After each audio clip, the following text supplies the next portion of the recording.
I've always known I wasn't the favorite child in my family. That's not an exaggeration or some insecurity I've dreamed up. It's a fact. Growing up, it was painfully clear that my younger brother Ethan held a more cherished place in my parents' hearts. They didn't even try to hide it. Ethan was born just a year after me, an unplanned pregnancy. While my arrival into the world seemed routine, Ethan's came with complications that altered the dynamics of our family forever. I was too young to understand it back then, but looking back now, it all makes sense. During my mom's pregnancy with Ethan, doctors identified several serious health concerns.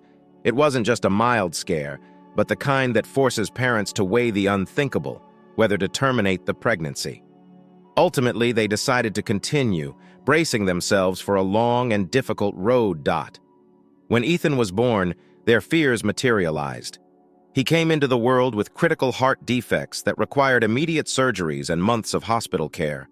My parents were devastated but determined to do whatever it took to save him. Their entire world became consumed by Ethan's condition, leaving little room for anything or anyone else.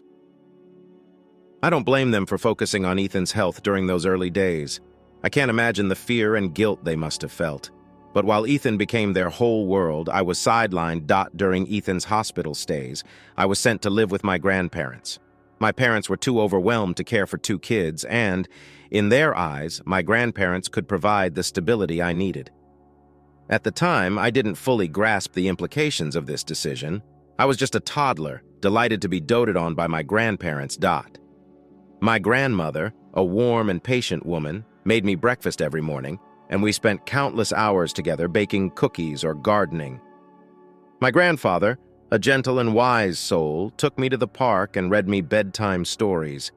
They filled the gaps left by my parents' absence, becoming my second set of parents. When Ethan finally came home from the hospital, I thought life would return to normal. I imagined my parents would pick me up and we'd reunite as a family. But that didn't happen.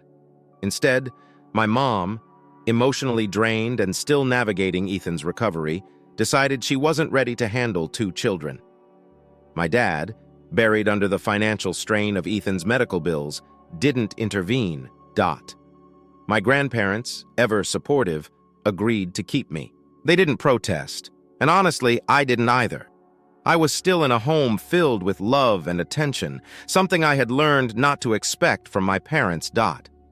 But as months turned into years, what was supposed to be a temporary arrangement became permanent. My parents rarely visited, and when they did, their attention was solely on Ethan. I remember overhearing them discussing his progress and his brave recovery, but they never once asked about me. Eventually, I stopped waiting for them to take me back. I built a life with my grandparents, going to school and thriving under their care. They attended every school event, helped with my homework, and tucked me in at night. My parents, on the other hand, were like visitors, distant figures who only came around when it was convenient. By the time I was old enough to recognize the pattern, the sting of being ignored had dulled. I told myself I didn't need their approval or affection. But deep down, I couldn't shake the feeling of being invisible. The reality hit me hardest during Ethan's 7th birthday party.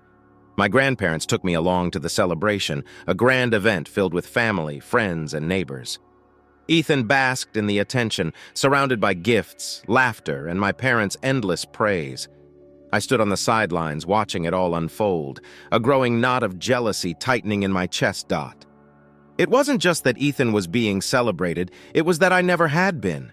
Not once had my parents thrown a party for me or even acknowledged my achievements. The more I watched, the harder it became to keep my emotions in check. Eventually, I broke. Tears streamed down my face as I ran out of the room, humiliated and heartbroken. My grandparents found me in a corner trying their best to comfort me, but the damage was done. I had been reduced to an afterthought in my own family, and no words could change that. After Ethan's birthday party, things only got worse. My emotional outburst had stirred up tensions between my parents and grandparents. My parents were furious, not because they cared about my feelings, but because my tears had drawn unwanted attention to them. People at the party had started asking uncomfortable questions. Why wasn't I living at home with my parents? Why was I being raised by my grandparents? My parents saw my breakdown as a childish act that embarrassed them and made them look bad. Dot. That night, I overheard a heated argument between my parents and grandparents. My grandparents were defending me, trying to explain how neglected I had felt, while my parents dismissed it as nonsense. They accused my grandparents of coddling me and making me soft. My dad was especially irritated, saying that I needed to learn how to be tough like Ethan. Dot. In the end, a decision was made. I was going back to live with my parents. Dot. At first, I was excited. For years, I had wished for my parents to bring me home to see me as their child, to care about me. But when the day finally came, that excitement was overshadowed by dread. I didn't know how to explain it, but something deep down told me this wasn't going to be the fresh start I had hoped for. Moving back in was as awkward as I had feared. The house, which should have felt like home, felt foreign. My parents didn't seem to know what to do with me. My mom was still consumed with Ethan's needs, constantly managing his health and appointments. My dad buried himself in work, coming home only to focus on bills or catch a few hours of sleep. It quickly became clear that nothing had changed. Ethan was still their entire world. I spent most of my time in my room, avoiding the constant reminder of how invisible I was to them. They barely spoke to me unless it was necessary, and when they did, it felt more like an obligation than genuine interest. My mom might pass by and mutter, "Did you eat?" without waiting for an answer, or my dad might ask, "How's school?" before turning back to his paperwork. They didn't ask about my grades, my interests, or my life. I could have been thriving or failing, and it wouldn't have mattered to them. School became my escape. I threw myself into my studies, excelling in every subject. My teachers praised my work ethic, and I earned awards for my academic achievements. But those accomplishments meant nothing at home. My parents never attended a single ceremony, and I stopped bothering to tell them about my successes. Why would I? They didn't care. Ethan, on the other hand, struggled in school. He brought home bad grades, frequently got into trouble, and was often the subject of teacher complaints. But instead of holding him accountable, my parents bent over backward to excuse his behavior. If he so much as passed a test, they celebrated like he'd won the lottery. I remember one evening vividly. Ethan had scored a C on a math quiz, a rare feat for him. My parents ordered pizza, declared it a family celebration, and gushed about how proud they were of him. I sat silently at the table, my appetite gone. I had brought home a report card full of A's that same week, but no one had noticed. The message was clear. Ethan's mediocrity was worth celebrating, but my achievements weren't even worth mentioning. As I got older, I tried to make sense of it all. I convinced myself that maybe my parents' neglect was unintentional, that they were just too overwhelmed with Ethan's needs. But deep down, I knew the truth.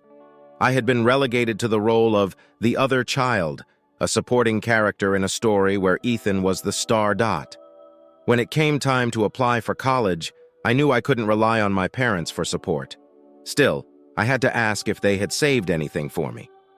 Maybe, just maybe, they had planned for my future. Their response was as predictable as it was painful. "All the money we've saved is for Ethan," my dad said bluntly. "He's the youngest. He'll need more help than you." I stared at him, barely able to process the words. They hadn't saved a single cent for me, not because they couldn't, but because they chose not to. "You're old enough to take care of yourself," my dad added.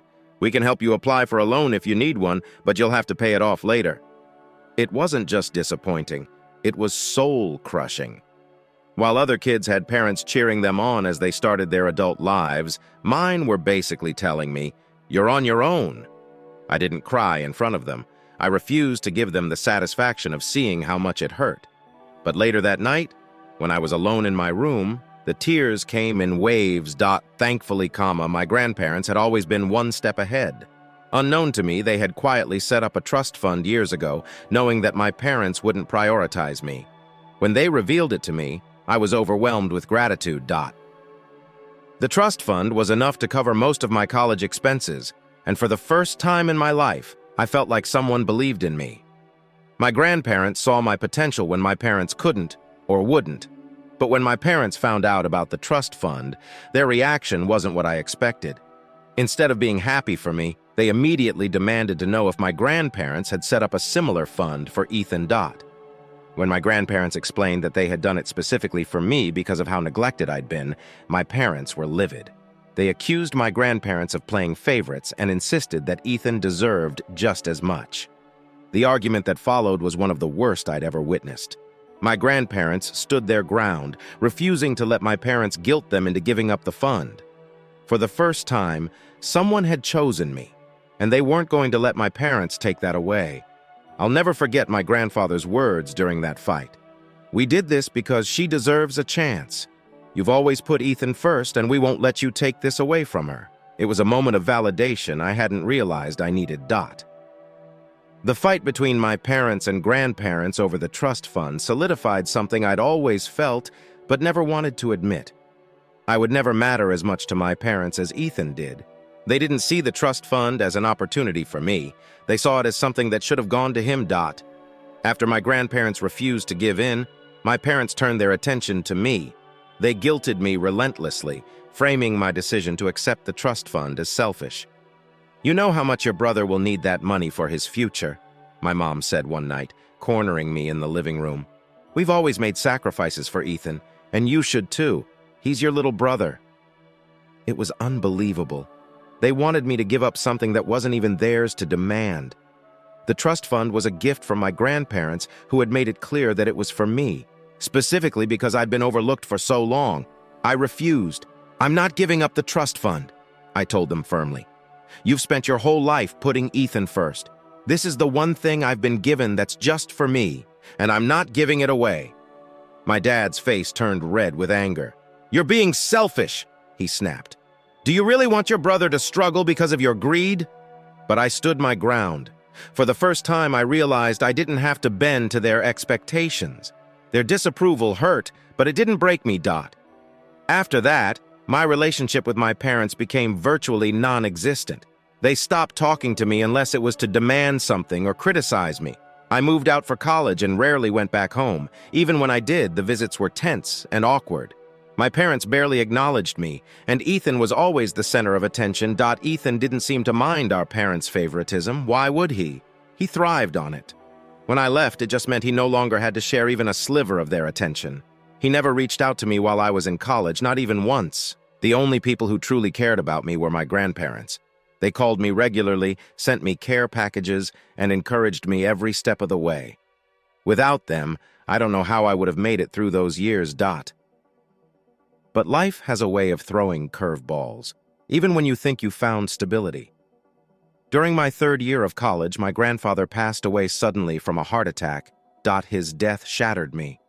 I dropped everything and rushed home to be with my grandmother. We leaned on each other as we grieved, but the pain was overwhelming.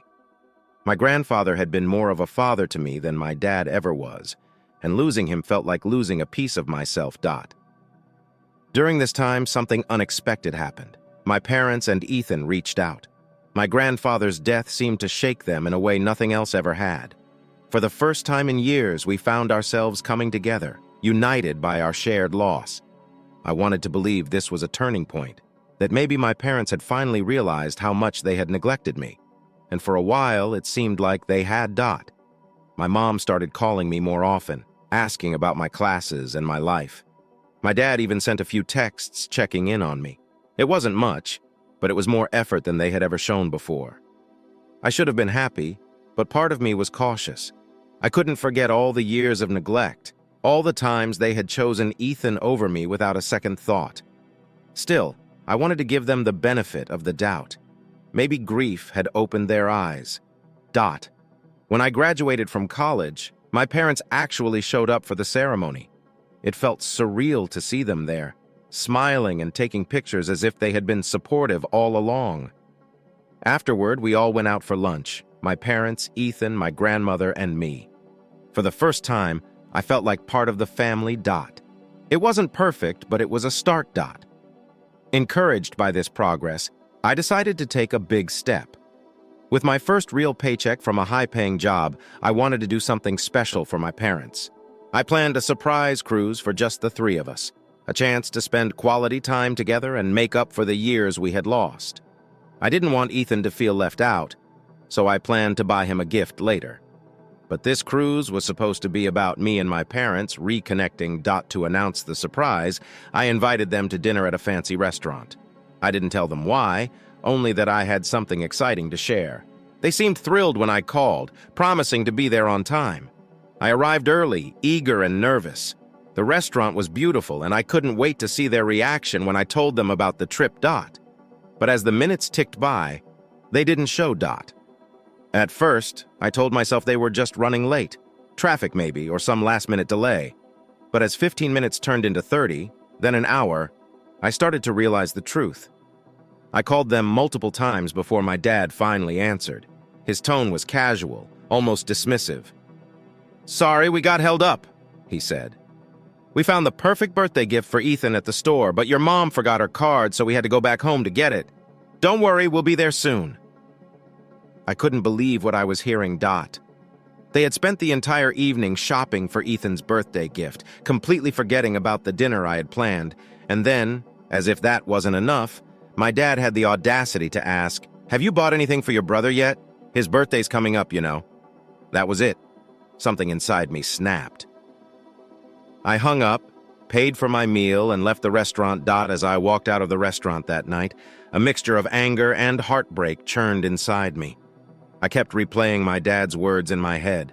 They hadn't just forgotten about me. They'd prioritized Ethan yet again, as if my time and effort meant nothing. I got into my car and drove home in silence, my knuckles white as I gripped the steering wheel. The betrayal felt so raw. After everything I had been through, I had hoped this dinner would symbolize a new chapter. Instead, it was a brutal reminder of my place in their lives, an afterthought. When I got home, my phone wouldn't stop buzzing. My parents were calling, leaving voicemail after voicemail. At first, I ignored them, but eventually, curiosity got the better of me, and I listened. The messages were infuriating. "Where are you?" "We're at the restaurant now," my dad said in one. "You should have waited for us. It's rude to leave when you know we're coming." Another one from my mom. "Honestly, this is why we can't make plans with you. You always overreact. We were late. So what? That doesn't give you the right to throw a tantrum." They didn't apologize for standing me up. They didn't acknowledge how much their actions hurt me.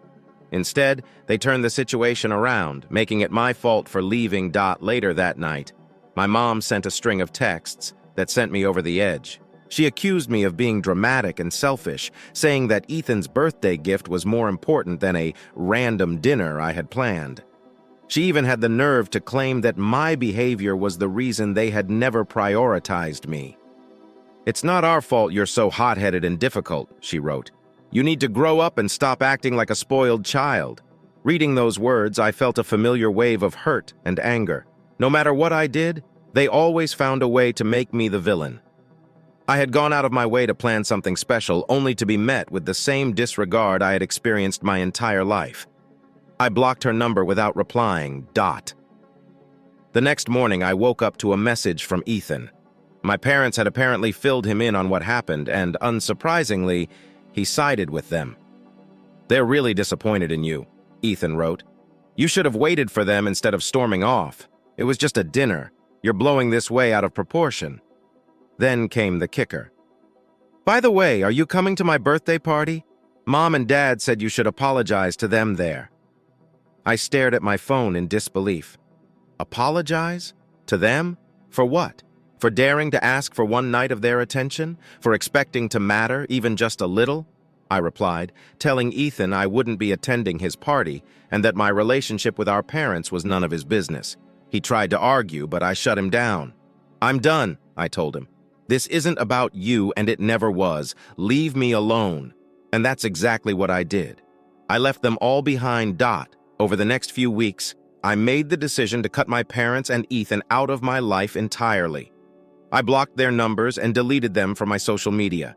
For the first time, I stopped chasing their approval and focused on myself. The cruise tickets I had bought were non-refundable, but there was no way I was wasting them on people who didn't value me. Instead, I invited my grandmother and my best friend to join me. The trip was everything I needed. For the first time in years, I felt free. There were no expectations, no comparisons, no constant reminders of my second-class status. Just me, my grandma, and my best friend, enjoying the ocean breeze and creating memories I would treasure forever.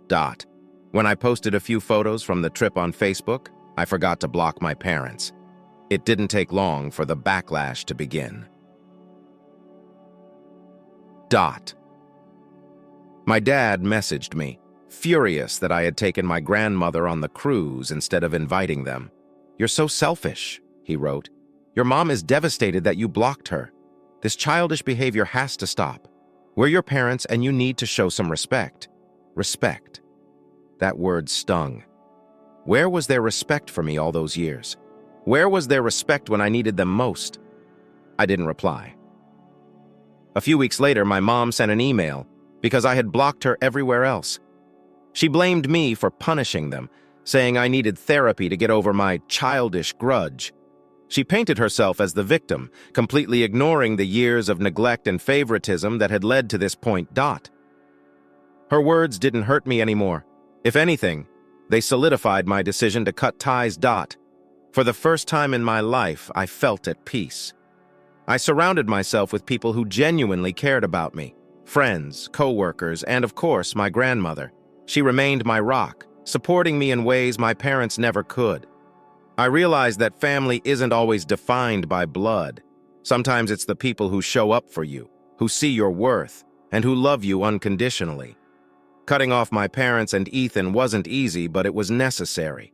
For years, I had been weighed down by the constant reminder that I would never be enough for them. Breaking free from that cycle felt like lifting a boulder off my chest.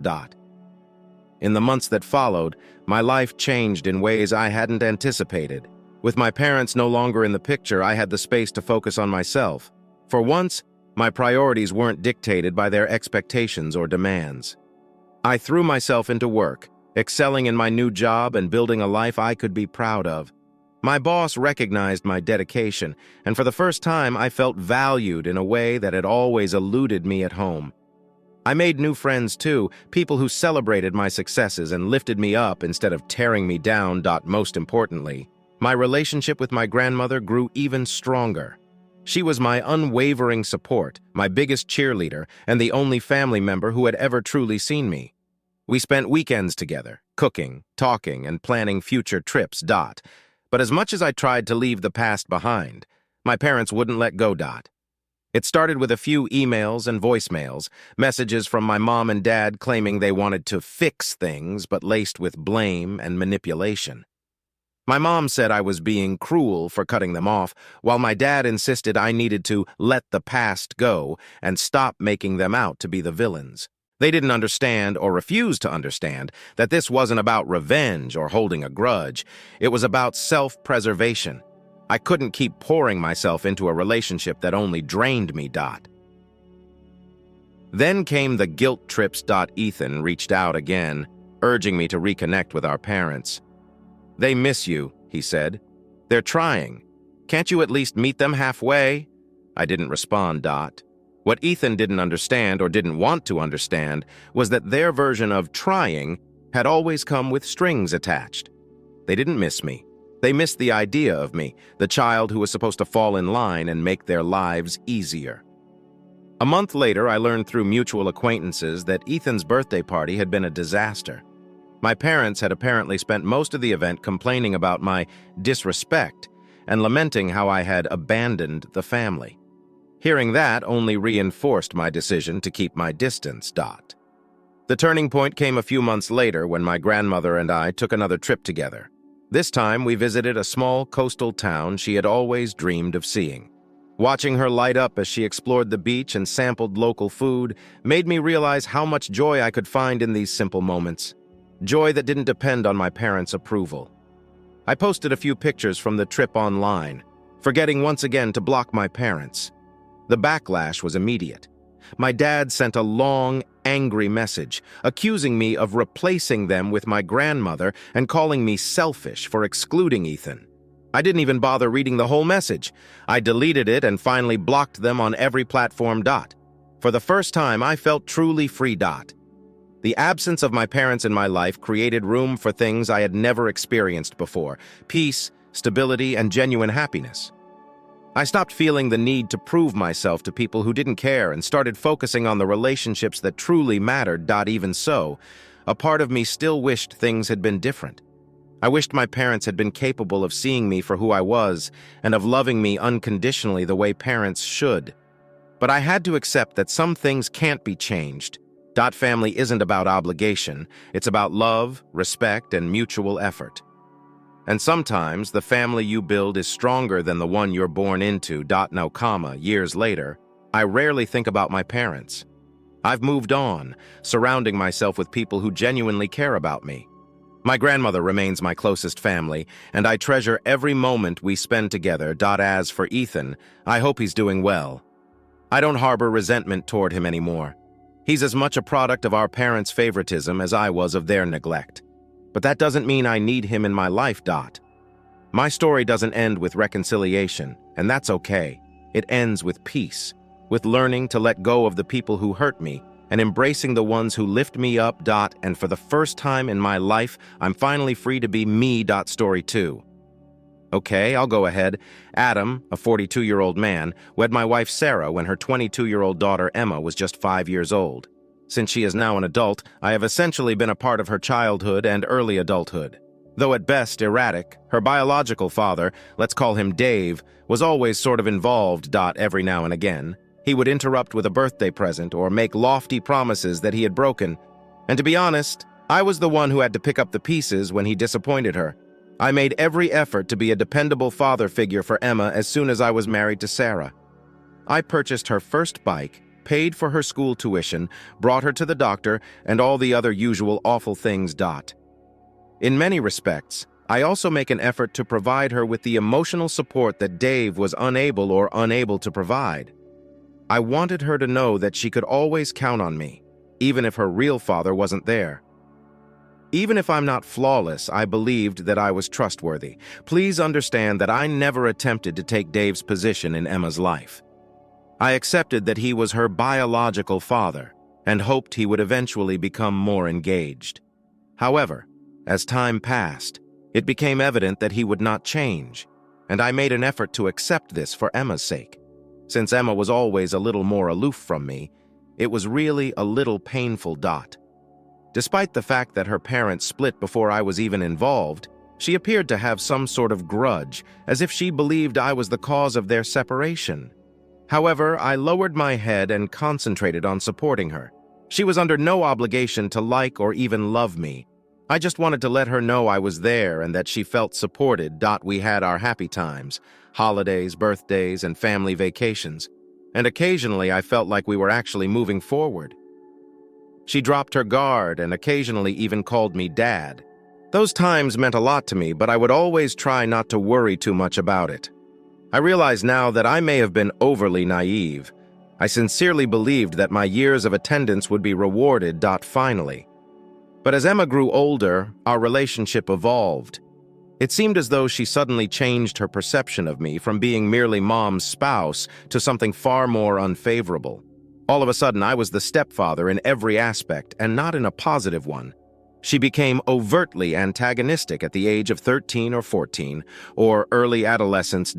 Here, I'm referring to her main attitude. She would either roll her eyes or respond with a single word when I asked how her day had gone. I felt like I had done a serious transgression if I attempted to advise her on anything, school, friends, or life in general. "You're not my real dad," was her go-to phrase.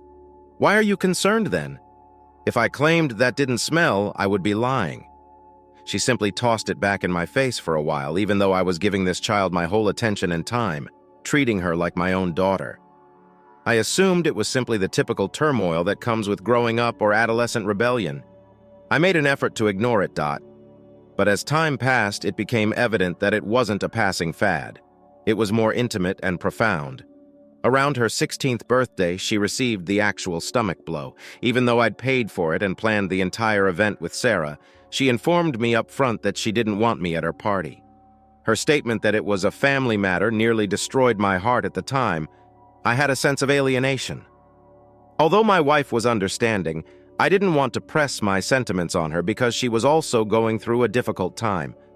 Nevertheless, it was clear to me that Emma intended to construct this boundary, one that excluded me. I made an effort to stay in touch with her over the years in ways I believed she would value. Even if it meant transporting her to dancing rehearsals an hour away or wading through recitals, I would encourage her interests and take her to her favorite restaurants. She seemed to be waiting for me to make a mistake, as if she was trying to convince herself that I wasn't deserving of her love or respect, but instead she was resentful because I was constantly there doing the dad thing. It was more than a snarky remark or a cold shoulder.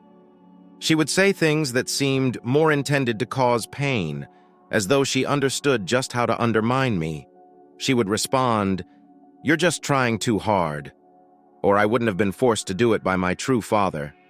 Her saying, "I don't need you here," was the worst. I wish my mother and I were alone.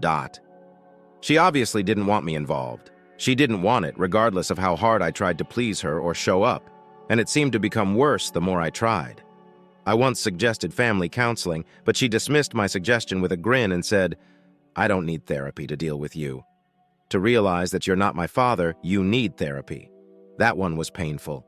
I won't tell lies. When I discovered my wife was having an affair a few years ago, everything really fell apart. Let me tell you the truth. I felt as though the rug had been torn out from under me. I didn't know. I believed that we were doing well, or at least making ends meet. However, she had been seeing this other guy for God knows how long. What's the worst? How did we find out? Not only aware of it, but in favor of it. The day I confronted Sarah about the entire situation is still fresh in my mind. It was a jumble of heartache and rage. Despite our best efforts to speak privately, the conversation became noisy. Emma entered at that point and began to protect her mother. She didn't even think twice about supporting her since she was mature enough to understand what was going on. She was in her late teens at the time. She continued by saying that genuine love was more significant than merely being in a marriage out of duty, and that perhaps her mother had found someone who made her happy. You quote to think I was some monster trapping Sarah by the way she said it. It was obvious that Emma had decided that this other man, let's call him Mark, would make a far better father figure. She kept talking about how cool Mark was and how he had a way of getting her that I had never been able to. It was a victory. As though I had been the one preventing everyone from moving forward for all these years. Here was her mom's chance to be with someone she believed would finally bring our family together. With remarks like, "Perhaps if you were a better husband, she wouldn't have to look elsewhere." She even implied that perhaps I was to blame for Sarah's detour. Hearing it from the child I had raised after all the years I had been there for her, supporting her, and doing my hardest to be a father was unreal. It didn't seem to matter. All of a sudden, I was the villain in my own house. Emma and the villain who somehow bears responsibility for Sarah's decisions.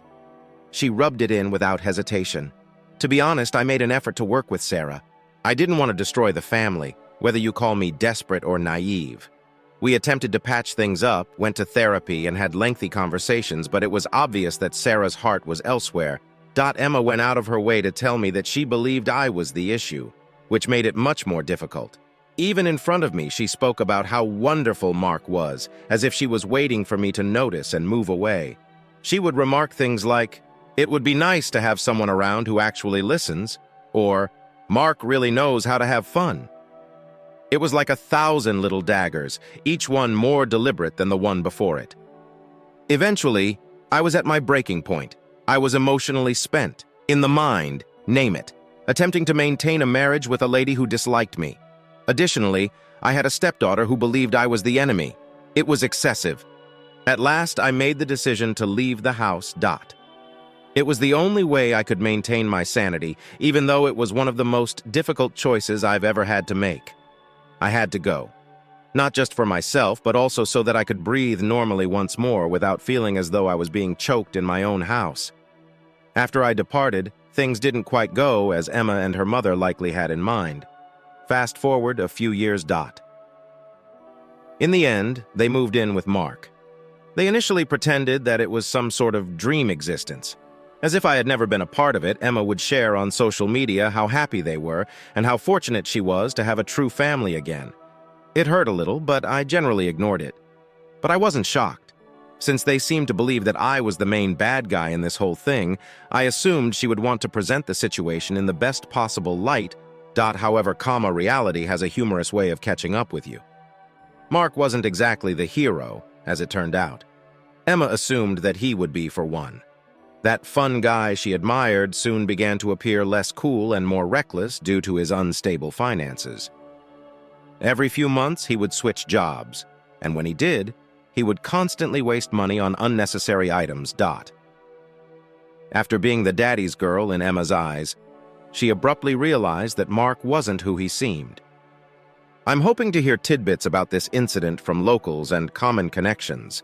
They were reportedly barely making ends meet due to a lack of funds. Emma wasn't prepared for that. She was working a retail job to make ends meet. Her mother, and even her actual father have always given her stuff. Occasionally, he would arrive with presents or cash. She probably believed that Mark would continue the way of life, but he wasn't. And now she had to face the fact that she was emotionally and financially supporting their family. I believe she was also experiencing stress. She had lost connection with many of her friends, either because she continued to drive people away, as she had done with me, or because they didn't want to cope with the family turmoil.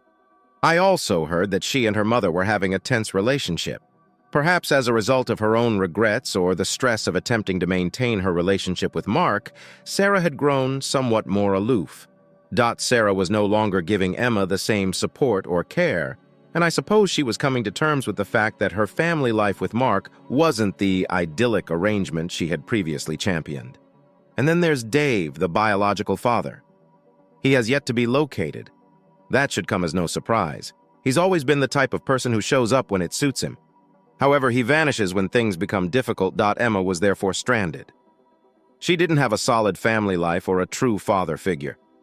She was now attempting to make ends meet in a household where things weren't quite going as planned, and she was coping with the realities of being a young adult. She is dealing with emotional difficulties, financial difficulties, and a familial situation that is disintegrating more quickly than she could have predicted. Furthermore, it appears that Mark no longer views her as a daughter, but rather as a bother. I can see she's taking the brunt of it, but I'm not sure if he's simply sick of the family dynamic, or if he's never truly wanted to step up in the first place.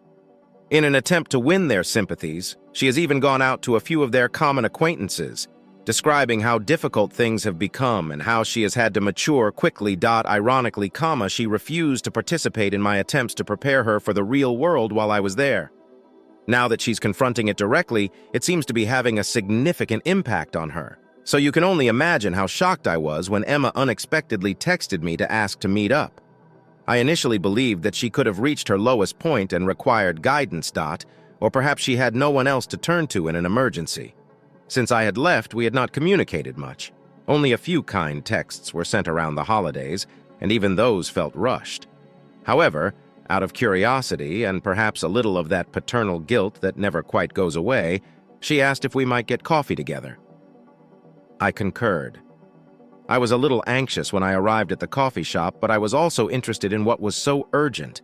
Instead of the self-assured child who wanted to look me in the eye and tell me that I was working too hard as a father, she walked in looking a bit stressed. I wasn't used to seeing her this way. She appeared more uncertain, perhaps even a little fragile. After some awkward small conversation, she came right to the point of her statement after we were seated. I acknowledged that I made things difficult and that our relationship didn't work out. Years understatement. But I remained silent. She continued by stating that she probably didn't notice it at the time, but now she recognized that I had been the one constant in her life and that I had supported her while her biological father was in T. Then she said it. She desired to be adopted by me. She stated that she wanted it to be formal after realizing she needed someone she could rely on in her life. She continued by saying that even if she didn't appreciate it, she understood that I had been the one to support, care for, and provide for her throughout the years. She went on to say that although she had always hoped that things would turn out differently with Mark and Dave, it became evident that they would not support her in the same manner that I had. I'm not going to lie. It seemed strange to hear her express all of this. It seemed as though my years of attempting to be her father were finally being recognized. I couldn't get the nagging thought that this was all too convenient, though. She needs help and is going through a difficult time, and all of a sudden she wants me to be her legal father. I questioned her about why she felt the need to legalize it now. She then broke down in tears as she told me how much she wanted a stable family and someone who would truly support her. She even acknowledged that she felt bad for shoving me away. She had been mistaken about Mark and her biological father. There was a part of me that wanted to say yes and embrace her return at that very moment. Then I recalled all the times she had claimed she didn't require my help, the years of being neglected, pushed aside, or made to feel inadequate. She persisted in attempting to clarify, claiming that she didn't comprehend what I had been doing for her and that she had been lost at the time. She even expressed regret, which surprised me because I honestly never imagined hearing her say such a thing.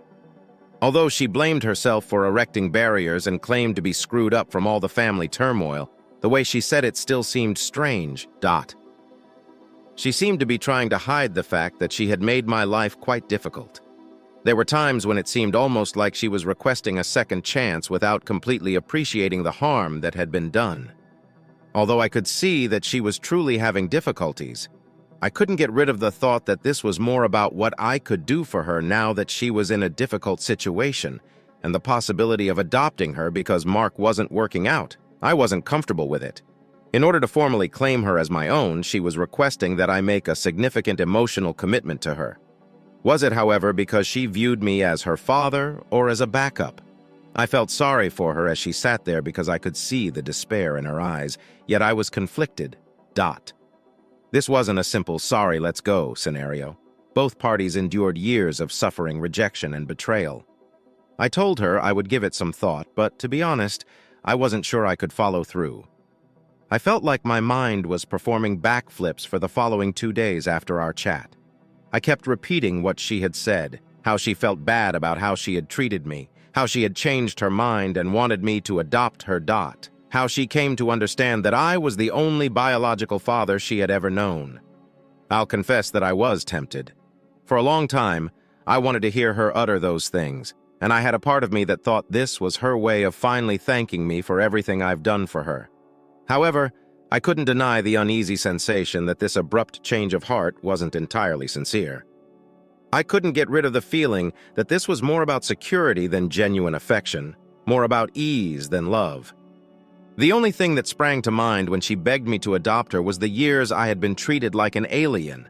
Additionally, she often stated that I wasn't her biological family. Suddenly, I was expected to abandon all of that and become her legal father. As simple as that.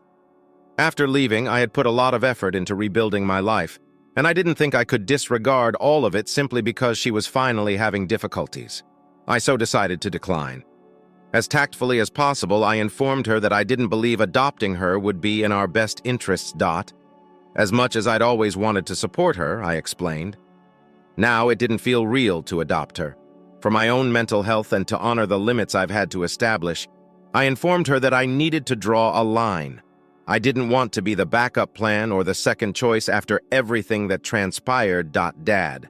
Only when things became difficult did she come to. I needed her to realize that fatherhood is not something you can rely on when it suits you. The expression on her face after I finished speaking, it was intense. I saw the disappointment, perhaps even the rage. She attempted to argue, claiming that this was her way of letting me know she had changed and that she was prepared to put things right. She even broke down in tears as she told me how difficult life had been and how much she missed having a reliable person in her life. I felt like the evil person for a second, as if I was being too severe. However, I reminded myself of my motivation, limitations, self-respect. Now, more than ever, I needed those things. I am not going to lie. It was painful. I hoped she would perceive me as a parent for years, and that's what she was giving me, and it was me who turned to go. However, I was unable to overlook the harm that had been done. I assured her that although I couldn't be the formal father she desired right now, I would always be there for her if she truly needed assistance. I said that I needed to respect myself enough to establish limits, not to harm her. The years of suffering and the way she treated me would not be resolved by adopting her. Despite the difficulty, it seemed like the appropriate choice. 1. Then she just sat there, silent and rather dejected. I could see she was unhappy, perhaps even a bit embarrassed, but she didn't press the issue. I could tell she was suppressing a lot of emotions, but she got up and assured me she understood. To be honest, I was too. However, it was also a relief. As if I were at last allowing myself to go on without waiting for her approval or affection. I've been enmeshed in this tornado of remorse and second-guessing ever since that day. I believed that this emotional roller coaster would halt when I decided to say no. To be honest, though, it's been as difficult after the fact. Now that my dad guilt is taking over, I'm at a loss on what to do. Any readers who are fathers must be able to relate to my feelings. Did I make a mistake? She was like my own daughter to me. Any recommendations? As a follow-up, a few days after everything had happened, I received a message from a mutual acquaintance informing me that Mark had evicted Emma and Sarah from his home.